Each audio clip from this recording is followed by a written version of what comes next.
welcome to Above Replacement Radio. I am your host, Chris Gianta. You know what Christy Mathewson wasn't worried about? SIERA. When you're thinking about Pedro Ciriaco, I mean, the only one that can compete is maybe Hannes Wagner's 1908 season. Over there on the other side of the screen is Daniel Curran. Like, if we just clip together every time we've talked about him on other people's profiles, we've done a Mickey Cochran episode. I can't get past Rabbit Marinville. It's not necessarily Hall of Fame. It's not necessarily above average, but we can guarantee you we are better than just the standard replacement level college sophomore. And welcome to Above Replacement Radio, where we're talking baseball kind of whenever. I'm your host, Chris Gianta. Over there on the other side of the screen is Daniel Curran. How you doing, Daniel? Chris, I'm doing pretty well. It was my birthday recently, so I got some new podcasting equipment, and hopefully this whole thing sounds better now. Yeah. I got the microphone for my birthday, and you got the microphone for your birthday. So that's right. We're evolving in podcast equipment. It only took a year and a half for both of us to get microphones. Yeah. Yeah. I mean, if as long as you don't count a computer as a microphone. Yeah. Yeah. Very good things from the current side of things. And yeah, very happy to see when you joined the Zoom call with the headset on. Yep. Very, very cool to see. So yeah, past few days, not a crazy amount to talk about. There was one IL designation that probably took place. Probably could bring some headlines. Bryce Harper, who had been struggling about a week beforehand for about a whole week beforehand, sent to the IL. What was the injury that he had? I was an oblique, I want to say. I could be wrong. I could definitely be wrong. I don't know. Let me check it right now, actually. But I mean, he's kind of had some misfortunes with his injuries this year, because he obviously got hit in the face. It was forearm contusion. Contusion. He's on the 10-day IL, eligible to return on June 2nd. As of right now, he doesn't have a timetable, obviously. I wonder when that occurred. It happened in late. So it happened on April 28th, and ever since then he's slashing 211, 318, 316 with a 634 OPS. The Phillies are 5-10 in his starts, which, I mean, I don't know how much you can specifically blame it on him, but he was also like 0 for his last 13 or something like that. So I mean, it was pretty clear that something was wrong this past weekend. Yeah, when he was playing the Red Sox. Yeah, I'm looking at it. Yeah, he was 0 for his last 16 with 10 strikeouts. Clearly, yeah, something was very, very off. His OPS went down from 1030 to 884 in 7 games? 8 games. In 8 games, it went from 1030 to 884. Yeah. Very, very drastic measures being or very, very drastic difference there from Bryce Harper.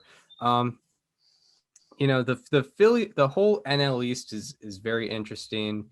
The Phillies to point out, in that 0 for 16 stretch, the Phillies were 0-4, not necessarily saying that is, correlation doesn't always equal causation, of course. No. But it does take a burden on the lineup. They're kind of a mostly right-handed lineup in general, if I'm thinking about it correctly.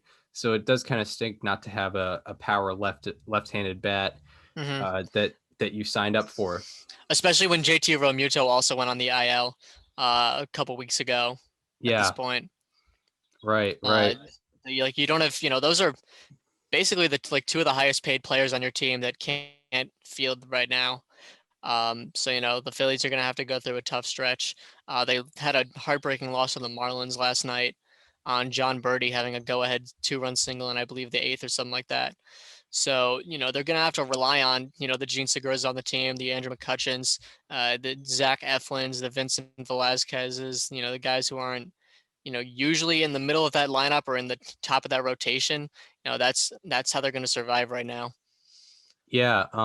Yeah, I'm looking at some of the potential substitutes for them. And yeah, you do point out, yeah, I'm pretty sure Harper and Real Muto are their two highest paid position players on the team. And, those guys are 28 and 30. It's not like a Pujols or Cabrera situation where they're, they just happen to be highest paid, not the best players on the team. They're probably also your two best position players to go along with two highest paid players. I'm looking at Brad Miller, who I'm not sure how many starts he's been getting. I think he was signed mostly as a guy that could come off the bench. But I think that's kind of what he's been through the last few years.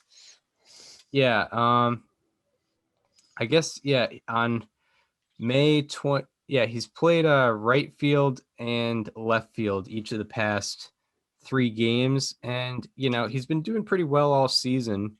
318 average with a 909 OPS. So I think that's your substitute. That's excellent. The best substitute you can have for Bryce Harper in that lineup. Or actually, let me go back to where he was in the order. And I mean, without Harper, last night on 2 nights ago, May 25th, he was third in the order. So that's who they're going to be relying on in the middle of the order. And, not the worst substitute in the world either. No, not at all. So I guess that's what Phillies fans have to rely on. I remember Miller was one of the latest signed free agents. We were talking about him in one of our last news episodes. Yeah, it was like a random re-sign in like March. Yeah, it was like the last news off-season episode before we did previews where we were talking about all the remaining free agents.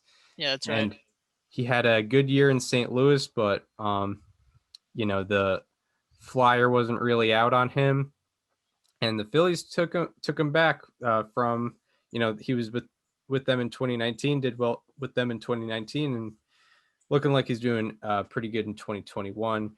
But Harper, I don't know how long he's going to be how long he's going to be out for. It doesn't seem like I hope it's not too long. I don't think it's going to be. I think he'd be back by All-Star break. All-Star break. I'd say so. That's it's still a pretty long time if he comes back in, say, July. If you miss a whole month. Yeah. That's that could be a lot. But Brad Miller is kind of the guy that you hope, if you're a Phillies fan, can provide that safety net. Anything more on the injury? Nothing really, no. All right. So, or actually, now I'm kind of curious as to what JT Realmuto timetable is. I don't think he has one right now. Yeah, not great, especially in the first year of his contract. Yep. But since this has been kind of a slow news week thus far, we were kind of talking about subjects to go over before the show. And, it's not quite time to talk about buyers or sellers at the trade deadline quite yet. But there are some, I guess you would say, bubble teams right now in terms of we don't exactly know the direction they're going in. And I think the most notable teams we came up with was Cubs and Twins. Cubs, you really didn't like. They were reigning division champions, or they are reigning division champions in the NL Central. However, they got rid of Yu Darvish, and they also, they got rid of Yu Darvish and Victor Caratini. Not the biggest deal in the world, but still reigning NL Central champions. How are they going to fare? And, they've been kind of the middle of the road, but they've won 8 of their last 10. And then the other team is the Twins, who we had, 3-time reigning division champions in the AL Central. However, they started the season extremely poorly. They started like 17-29 or something like that, but there's still optimism to be had. But I think we're going to talk about the Cubs first. Okay, go ahead. Yeah. So the Cubs, they have won 8 of their last 10. They're 25-22. They are half a game out of the NL Central race, and they, what helped out in that way was they won 2 out of 3 against the Cardinals in St. Louis, which was a huge, huge deal. And in their last 10 games, Ian Happ has been leading the way, hitting .333 with an 1165 OPS. He was one of my slightly alarmings earlier in the season. He's the inaugural winner of the Carlos Santana of the Month award. Yeah, because the point of that award is high walk rate, but doing nothing to produce offensively, pretty much. But now he's actually producing offensively, 1165 OPS in his last 10 games. One of my other slightly alarmings previously in the season was Kyle Hendricks, but in his last 2 starts in this, Cubs 10-game stretch, he's allowed 2 earned runs in 14 2/3 innings pitched. And this was actually what shocked me, is the bullpen in the last 10 games has allowed 0 earned runs in 34 2/3 innings pitched, along with a 1.66 FIP. That's pretty crazy. That's very, very good. It's like I did not expect that from the Cubs bullpen. Especially when you look at what the Cubs rotation looks like. You mentioned Kyle Hendricks. He's been putting it back together a little bit. Between him, Zach Davies, Alec Mills, all these guys, Albert Alzolay, who is my guy to watch. You don't really have a lot of star power in this rotation. So if you can make up for it with a bullpen like that, like you're gonna win games that you don't expect to win going into it. Oh yeah. Craig Kimbrell's had a resurgence this year. He was one of my how about that? So I have been, I guess, sort of paying attention to the Cubs this year. I've had multiple how about that's and multiple slightly alarmings from the Cubs already this year. Yep. But yeah, so now they're 25-22 or 26-22. Baseball Reference was not up to date with that, and yet I believe half a game out of the Central. But yeah, who knows if they can sustain success. It's kind of a weird roster, like you mentioned. The rotation is definitely not what it was like a couple years ago at all. No, but I mean, it's a very high bar to be set. Yeah, and the offense, we don't look at it the same way either. I hate to bring this up because this has been a talking point throughout baseball for years now, but how happy do you think the Cubs are right now that they manipulated Chris Bryant's service time? Well, I mean, it definitely worked out. It's definitely been working out for them. And I mean, it's worked out for Chris Bryant as well, because if he went into free agency last season, coming off of an injury-riddled down year, you're not going to get as much value as he's going to this year, because he's got a 200-something weighted runs created plus this year. He's been one of the best hitters in the league. He's proven to be back, and he's going to get a lot more money probably this offseason than he would have in free agency. And, I know that it could be lightning in a bottle because he is older and he might not get as many years, but I mean, he's going to cash out, and he's going to do it a lot better than he would have if the service time manipulation never happened, which is crazy to think about in hindsight. Yeah, very much so. It is very true how it kind of went down in a good way and a bad way. Because he's kind of the poster boy for service time manipulation. Yeah, the guy hit, I think, 9 home runs in spring training, which is extremely hard to do. And then, and he was already regarded as one of the top prospects in baseball. He made his debut on April 16th. Yep. And if you look on his Baseball Reference page, his service time through the end of 2020 is 5 years. 5.071. 5 years, 171 days, and the days required to get a full year of service time is 172 days. So they milked Yeah. it as long as they could, or No, I actually mean, as short as they could technically. yeah. Yeah, wow. But yeah, pretty crazy how that worked out. He's been leading the way for the Cubs. But yeah, we'll see how it pans out. Or I think yeah.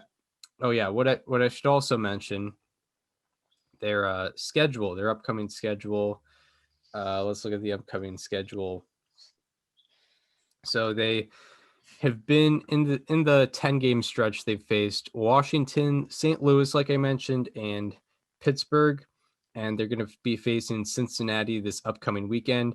But after that, this is where we're probably going to see the legitimacy of this 2021 Chicago Cubs team. Uh, you know, Memorial Day and the 2 days after that, they're facing San Diego at Wrigley Field. Then they go on the road for a 4-gamer in San Francisco. Then they go to San Diego to face San Diego for a 3-gamer. And then a day off on June 10th and the weekend of June 11th to June 13th. They're playing at Wrigley Field against their division foe, the St. Louis Cardinals. And then after that, June 14th through June 17th, they go to Queens to face the NL East leading New York Mets. So in the next about 3 weeks, we will see the legitimacy of the Chicago Cubs possibly. There's a chance that it could go. I don't see it going very well for them. I could see it going okay for them, but I could also see it going very bad for them. That's right. Yeah. So the other team is the Minnesota Twins. How do we feel about the team from the Twin Cities? There's a lot of ways to feel. So first of all, I'd like to preface this by saying Ken Rosenthal put out an article in The Athletic today where he basically said, like, it's not time to count the Twins out. They're still very much a thing. They've won their last 4 games. Granted, they were against the Orioles and the Indians. No, not the Indians.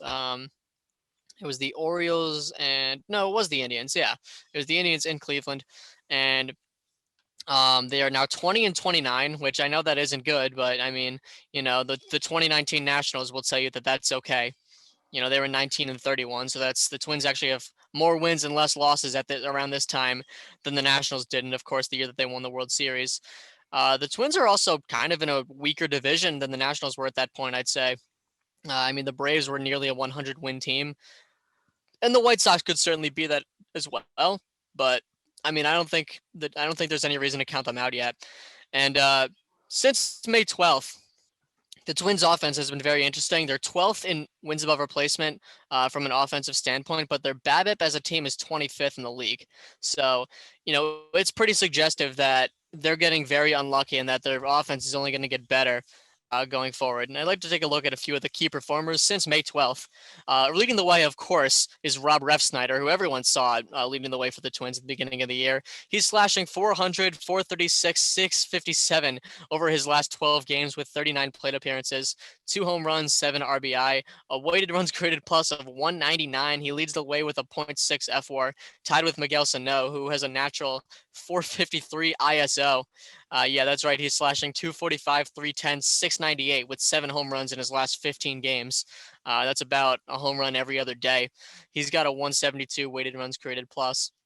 And Mitch Garver has also been bringing on his little comeback tour.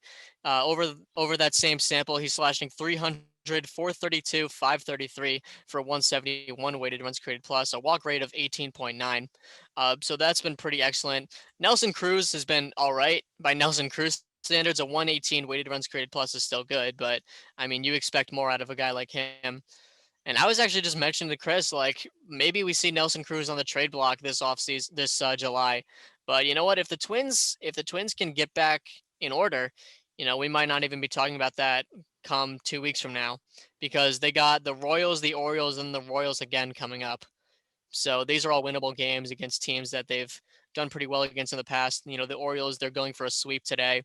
They swept the Orioles today or yesterday, and the Royals have been sliding. On the pitching side, the bullpen's been pretty excellent. It's been led by Taylor Rogers and Hansel Robles. The starting rotation can still be better. Randy Dobnak had 6 shutout innings in his last appearance, which is excellent. Jose Barrios has been pretty unlucky. ERA of 4.08. Peripherals all suggest he'd be better. Same thing with Kenta Maeda, but I believe he just hit the IL as well. Jay Happ, I mean, he obviously he struggled a lot in his last appearance. He has a 13 ERA over his last 2 starts. That's never good, but he does have a 4.36 FIP. You can take that however you'd like to. I mean, he had 9.6 or strikeouts per 9. Ultimately, I do think this team is going to turn it around. I still think they could at the very least finish 500 and put themselves in the race come July, and not trade off guys like Nelson Cruz. But yeah, I mean, it's not time to count them out yet. That's what I would say. Yeah.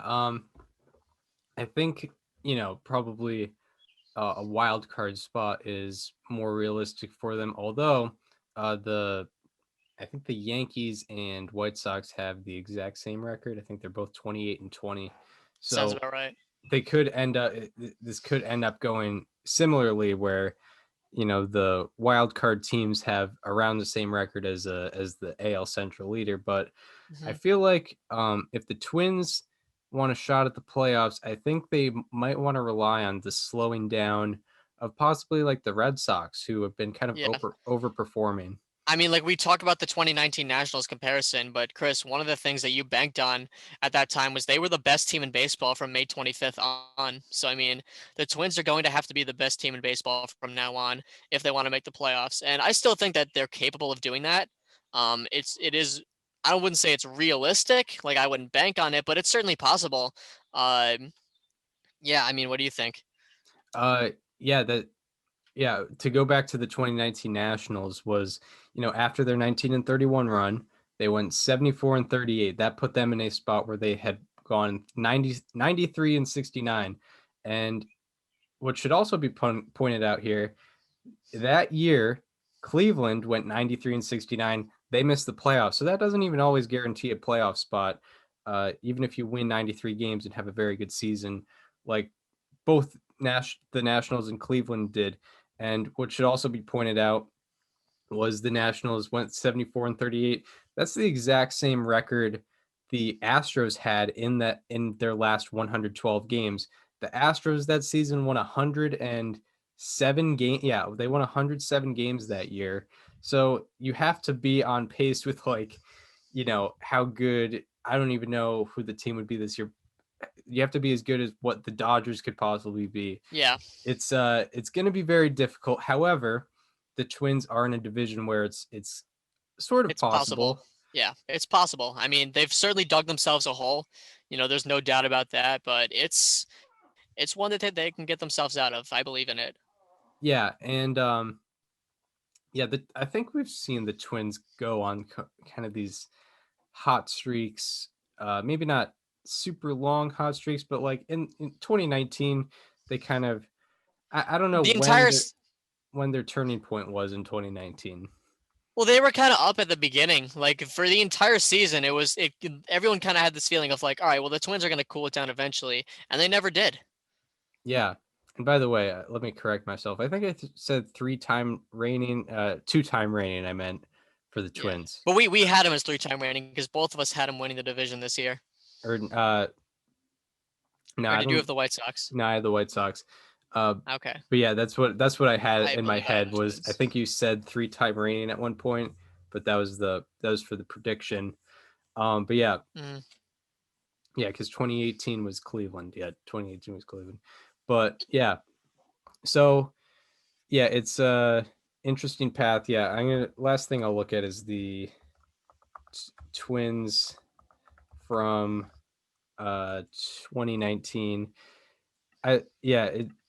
It probably was like that where you just expected them to cool down, but it just never quite happened. Maybe I wasn't paying enough attention early in the season. Because their offense, I mean, just in the first half alone, they were 56-33, and they started out the season 17-9. So that was a different situation, but we'll see with the Twins. Got to keep an eye out for them. Yeah. My favorite thing here is that Willians Astudillo since May 12th has a 9 ERA with a FIP of 16.13. Yeah, I mean Because he had no strikeouts and he gave up a home run. that's a prototypical grade A volcano. Yeah. Williams Astudillo. All right. So those were kind of the bubble teams that we're talking about. That piqued our interest today. On this Thursday afternoon. So yeah, now we can get into the above replacement radio favorites. How about that? We're going to be talking about the players to highlight for good and bad reasons. We'll start with the good reasons for our Thursday, May 27th, 2021 edition of How About That? So, what subject do you have to highlight for this How About That? If you're watching this on YouTube right now, just watch Chris's face as I read off this statistic, because he's going to have the biggest smile on his face. So I'm talking about Yoan Moncada today of the Chicago White Sox, staying in the AL Central. And also staying with the parameter date is May 12th, because that's what I did for the Twins. Since May 12th, Yoan Moncada is slashing 348, 531, 478 with a 1009 OPS. His 26.6% walk rate leads the majors. He also has a 500 BABIP since that date, and he is the only player in the majors since May 12th with 1 FWAR and 0.5 defensive runs above average. And as of right now, his BABIP on the season is a flat 400, similar to his 406 BABIP that he had in 2019. So if this continues, Yoan Moncada will become the 10th player in Major League history to have multiple qualifying seasons with a BABIP above 400. He will join a list with the names of Ty Cobb, Jesse Burkett, Ross Barnes, Ed Delahanty, Cap Anson, Rogers Hornsby, George Sisler, Shoeless Joe Jackson, and Billy Hamilton. Wow. That's who Yoan Moncada will be among if he can keep this 400 BABIP on the year. So, wait, multiple seasons of 400 BABIPs? Qualifying seasons, yes. Yeah. So, also known as only player in the live ball era. But yeah. No, Rogers Hornsby did it in 21 and 24. Oh, right. Yeah. Rogers Hornsby. Fun fact, that's the most recent of the people who did it multiple times. Yeah. Yeah. I mean, it makes sense. Quality list right there. Yeah. I mean, when you're talking about Ross Barnes and Jesse Burkett. Yeah. Ross Barnes leading the Boston Red Stockings, giving Al Spalding the opportunity to have the highest career winning percentage of all time.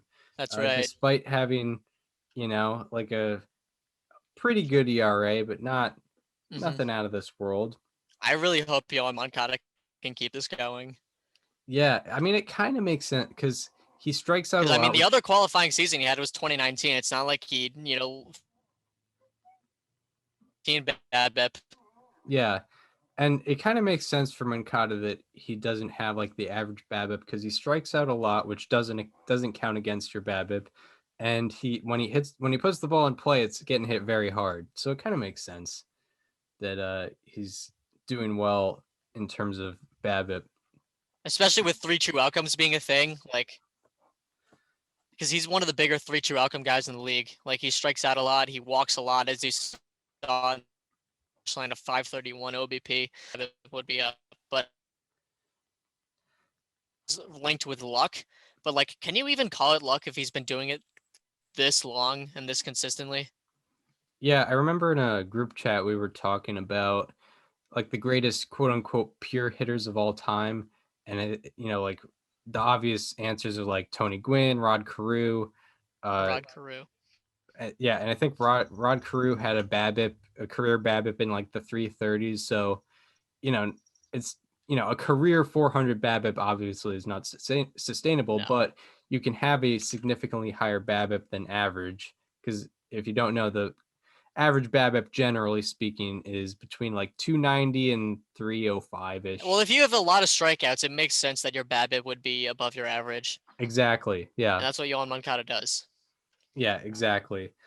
But yeah, Yohan Moncada getting a big time. How about that? And by the way, when Daniel mentioned Billy Hamilton, that is not the White Sox, the current White Sox Billy Hamilton. That was he a Red? Or no, he wasn't. No, he was I forget what team he was on, but an absolute legend. He was a Red. He's mostly associated with the Reds. Billy Hamilton. Well, who could forget when he came up? Who could forget when he came up with the Kansas City Cowboys in 1888 with the American Association? That was a big time. I remember he was ranked number 4 in Baseball America, and that was a big deal when he debuted. Yeah. At the age of... Prospectus didn't like him as much though. They had him at like number 33. Yeah, weird. I guess they didn't. Which is very weird. They didn't think his base running was going to translate to the major leagues, but he proved them wrong in 1889 when he stole 111 bases. Yeah. Stole. Exactly. Peter Gammons loved him, by the way. Yeah. Yeah. Peter Gammons, he was only like 52 at the time. And he was, exactly. He was really high on him, even as kind of that was in like cool guy. Yeah. Mm-hmm. Yeah, but right. Billy Hamilton stole 100 bases 3 consecutive years, from his second year to his third year, and I guess his rookie year was 1889, so maybe pretty much his first 3 full seasons stole 100 bags. But yeah, wonderful stat. Thank you. Love to hear it. My how about that? All right, for my how about that, let's turn back the clocks to December of 2019. Think about, wonderful world back then, December of 2019. Cleveland had it was a much different world. Yeah, for sure. We were I know where this is going. I know where this is going. Yeah. We were in a radio studio when this happened. Cleveland traded Corey Kluber. We didn't even know how to pronounce this guy's name. Yeah, no. Cleveland traded Corey Kluber to the Rangers for Delino DeShields and the number 30 prospect in the Rangers organization. And man, were we not happy about it? Were we thinking that Cleveland was getting absolutely fleeced and Paul Dolan was just being his cheap self, even with the history of Cleveland kind of winning these types of trades? And in 2020, obviously, Corey Kluber pitches one total inning, a very good inning, might I add, but one total inning with Texas. And that number 30 prospect in the Rangers organization that was traded over to Cleveland, his name is Emmanuel Clase, and he's been doing very well, especially in 2021. Oh, Emmanuel Clase. I still don't know how to pronounce his name. Emmanuel Clase has turned out very well in the year 2021. I'm very glad you brought this up because I wanted to do it as well. Yeah. I was thinking of doing someone else, but it would have been a team repeat. We haven't done a Cleveland player yet, so it's time to do a Cleveland player for how about that. And Emmanuel Clase. Absolutely. Amazing. Through 21 2/3 innings pitched, he has allowed 2 earned runs thus far. His average exit velocity against is in the 88th percentile, and his hard hit percentage against is in the 86th percentile. And in the year 2021, he has a 72.3% ground ball rate, and his line drive rate is 10.2 percentage points below league average. League average is 25.6%. The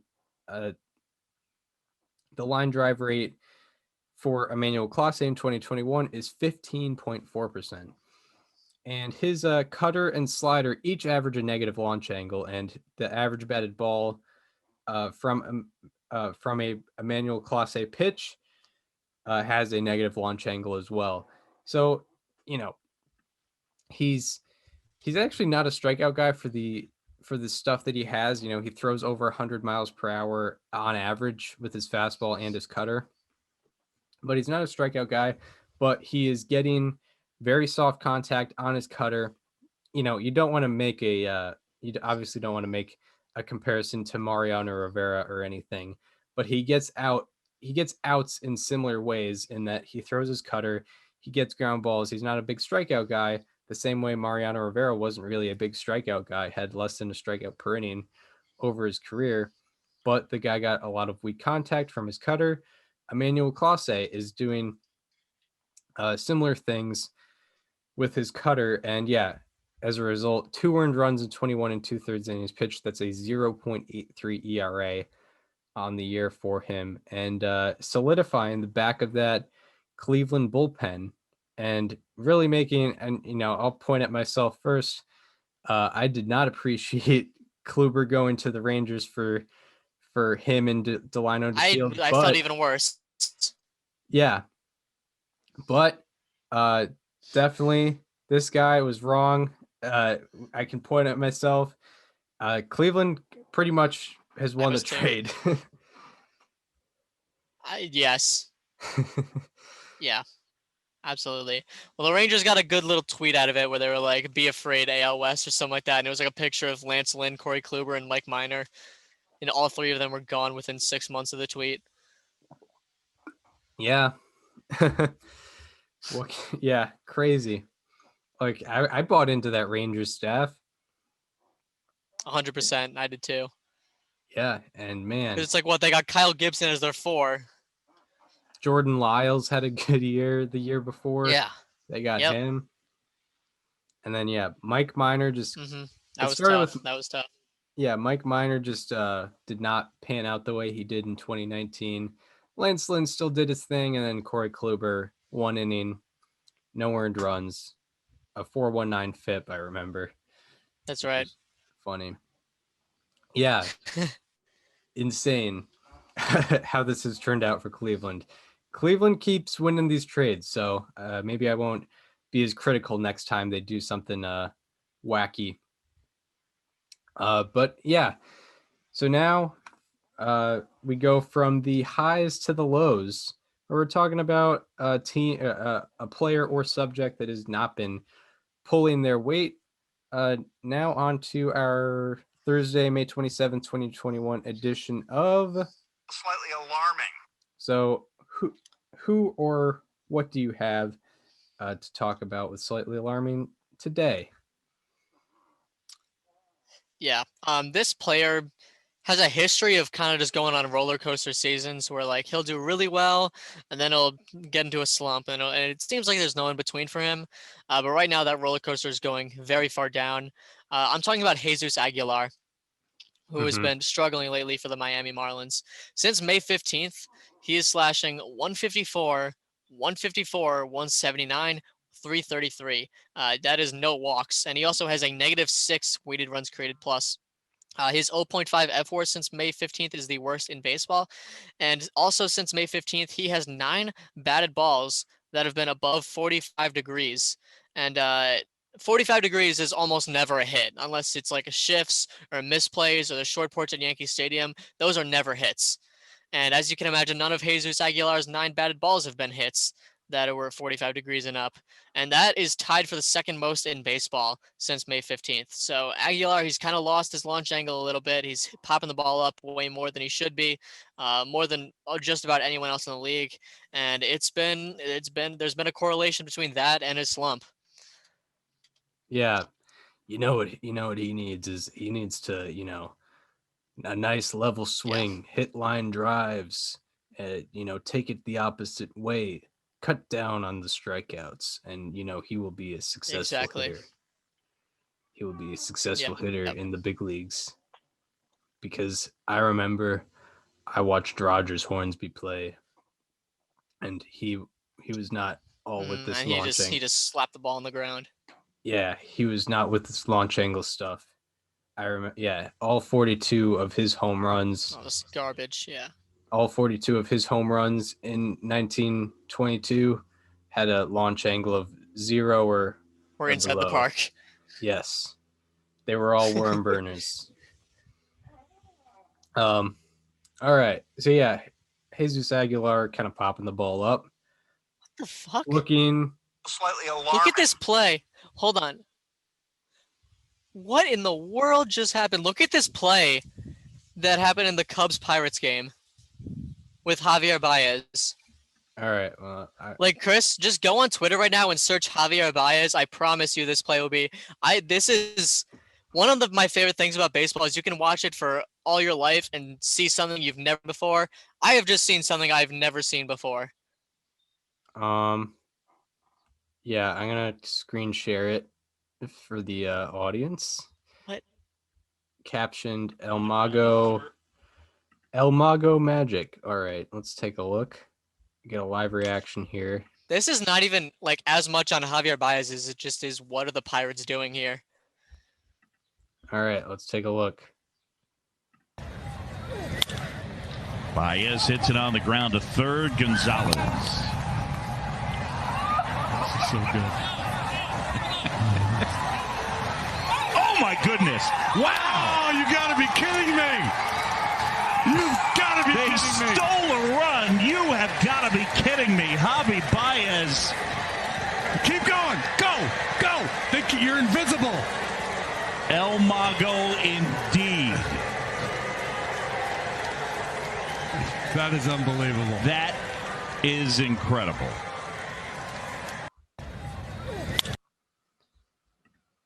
Yeah, that's completely the Pirates. What in the world is that? Yeah, that is the most. You could have just stepped on first. You could have just ran back to first. Yeah, there's 2 outs. The guy at second can do laps around the bases. It won't count if he get the out at first, obviously. What in the world? What are we doing? That? Who's the number 1 draft prospect for 2021? Or 2022. I have no idea. 2022. I have no idea. So they're really looking for that guy, I think, with moves like that. Yeah. I mean, what in the world just happened? That's terrible. That's tough to see from Pittsburgh. But yeah, Baez, I guess. You hate to see it. He made something out of nothing there, Mr. Javi Baez. That's good to see. All right. So for my slightly alarming, it won't be the Pirates for that play, although they deserve one. My slightly alarming is Alec Boehm. This guy, he. Man, this one hits deep because he's on my F4 team. Yeah, he finished. Third in the National League Rookie of the Year in the year 2020, and we had high hopes. I think he tied for second.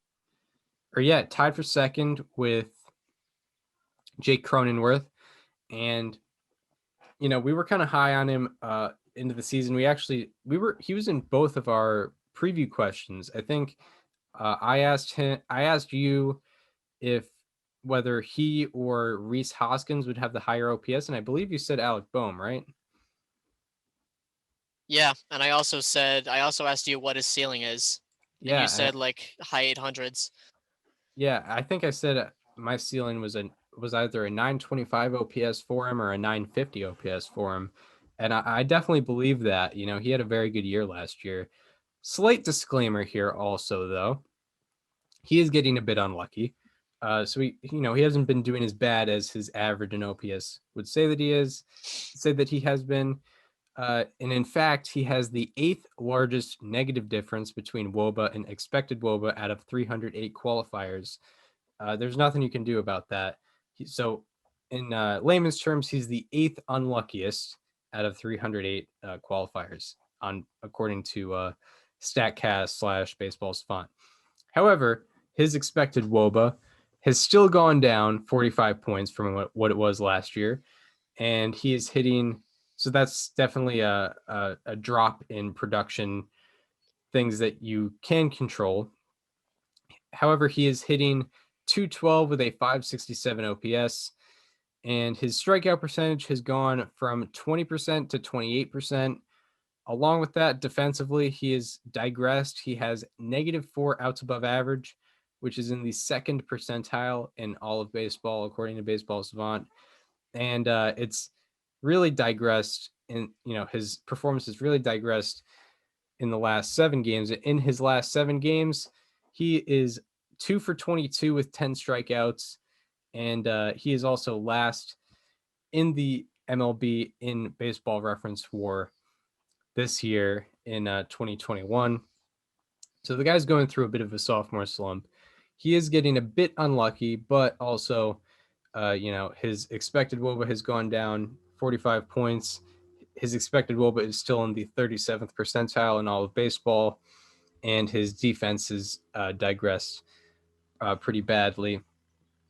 So, Alec Boehm, so far, Slightly alarming. but I think he will improve definitely as the season goes along. Probably, I took a gamble on. Oh, go ahead.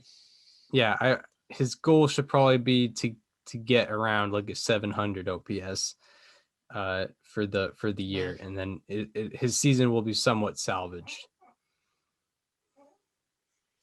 Yeah, I took a gamble on him in my F4 league, and it didn't work out.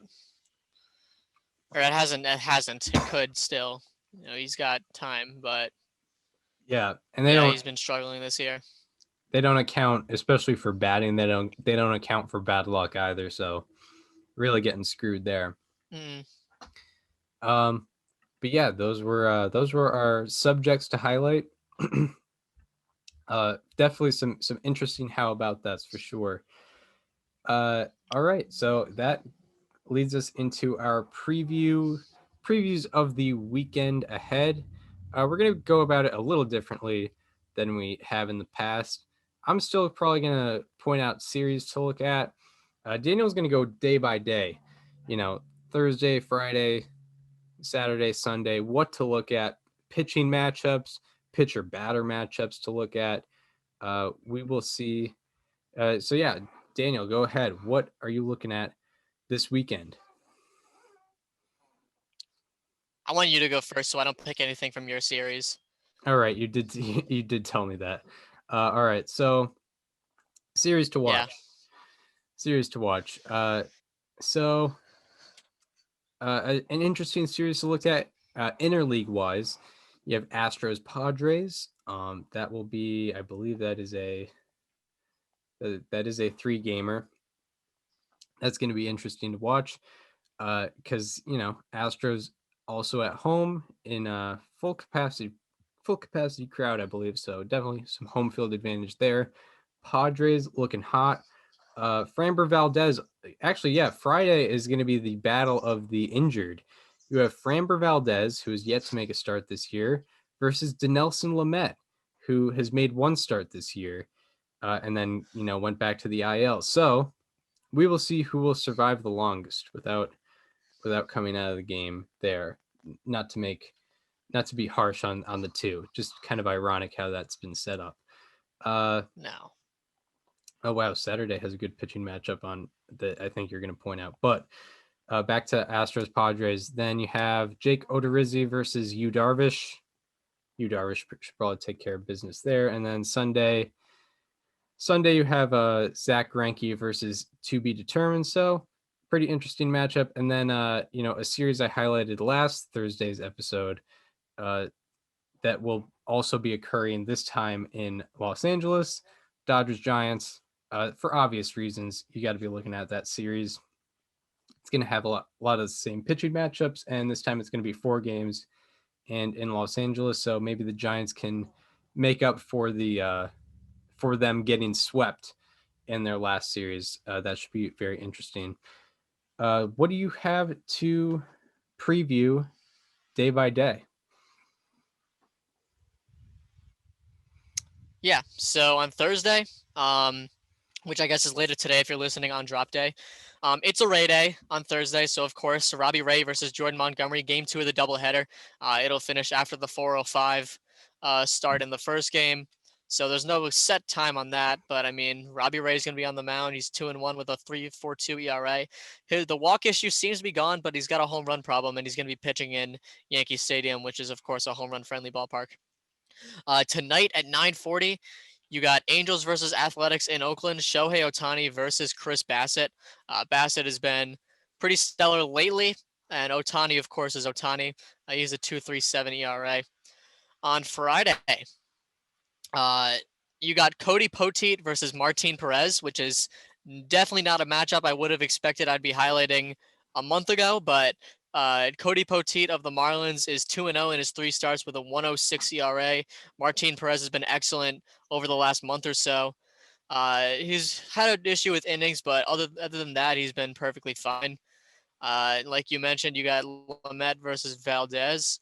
That's just about most of the big matchups on Friday. But on Saturday, you have John Means versus Lance Lynn in Orioles White Sox. John Means, of course, 4-0 with a 1.79 ERA. Lance Lynn off the IL, 5-1 with a 1.51 ERA. That's going to be an excellent one.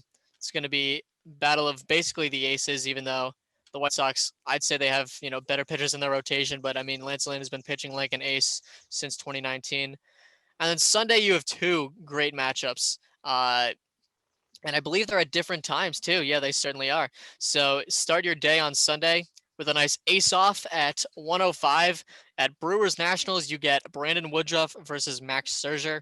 Scherzer is 4-3 with a 2.27. Woodruff 3-2 with a 1.41. And then after that game is over, at 4:10, you have Kevin Gausman 5-0 with a 1.53 ERA against Clayton Kershaw, who needs no introduction. So that's what I've got on my radar this weekend. Yeah, that's big time, and I think a narrative that hasn't been talked about, and we can probably go more in depth later. But I think previous to this season, we saw the starting pitcher free agent market as very weak. But I think Kevin Gausman is emerging as a guy that can get a lot of money if he keeps this going as we go on. In fairness, he's a guy who just took the qualifying offer. Yeah. But I'm saying so he wasn't exactly a free agent. Next year's free agent class. Oh, next year's starting pitcher market. Yeah, you're right. Because like the biggest name was Lance McCullers Jr. and then he signed an extension, so it looked very weak for the 2020. It's basically Max Scherzer. Yeah, and now possibly Kevin Gausman. Yeah, the 2021 to 22 class, but like Max Scherzer is going into a Justin Verlander type situation where Verlander 36, 37. Yeah, Verlander got 2 years, $66 million, a 2-year, $66 million extension. I think after 2018. Yeah, after 2018.